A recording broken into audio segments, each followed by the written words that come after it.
Right, I'm going to conduct a really interesting interview today with a gentleman I've met at the Nigerian High Commission. Very interesting gentleman who's been connected with Nigeria for one way or another, probably over the last. Well, since 1970. I went to Nigeria in 70.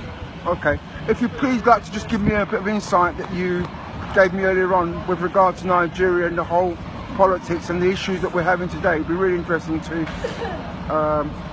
get an angle from you on what exactly happened. Well, for me, the problem today,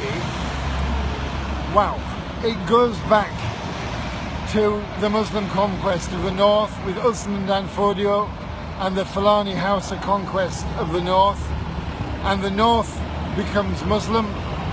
And when the British colonised the north in 1900, what do we, the British, do? We very cleverly rule with a few hundred district officers through the Muslim emirs.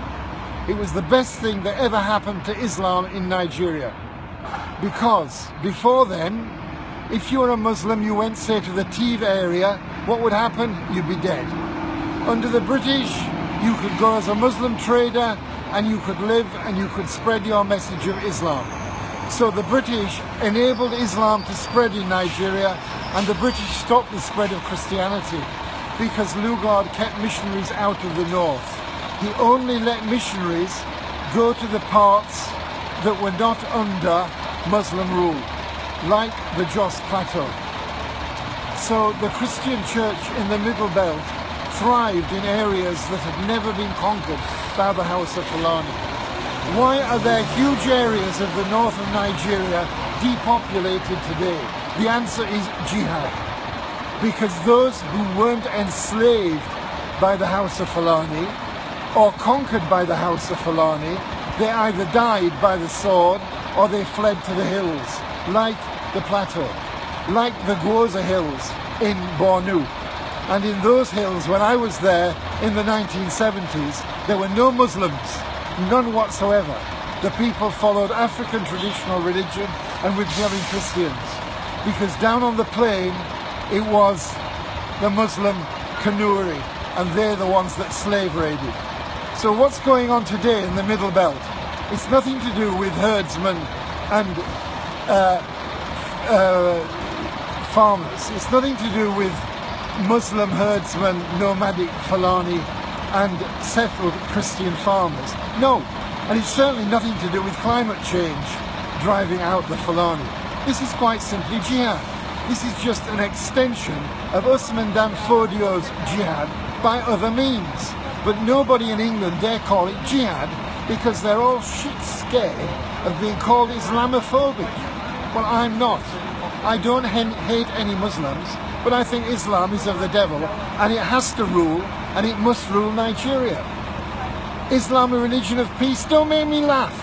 Where is Islam a religion of peace? Where Islam rules. Where it doesn't, that is the region of war. That is Islamic theology. That's what this is. So those who are for violent jihad, in my view, they have the historic pedigree in Islam. They're the Salafists. Now, Islam is a broad church. Islam encompasses all lots of people. Most Muslims are not terrorists. But the people who are around us today, here and in Nigeria, who are terrorists, by and large are Muslims, and a particular kind of Muslims. They are violent Wahhabi Salafists. When I say that, I won't have some idiot accusing me of Islamophobia. They should credit me with a little knowledge of Islam, its history and theology. This isn't about Muslims versus Christians. It's about Islam must rule, Islam must triumph. And that's the case in Nigeria, and it's the case here too. Except here they can be a bit quieter about it. Thank you for that. I really appreciate it. And yeah, really interesting. Please, can I just have your name? Can you just tell me your name for? You give me yours, I'll give you mine. Okay, we'll just end.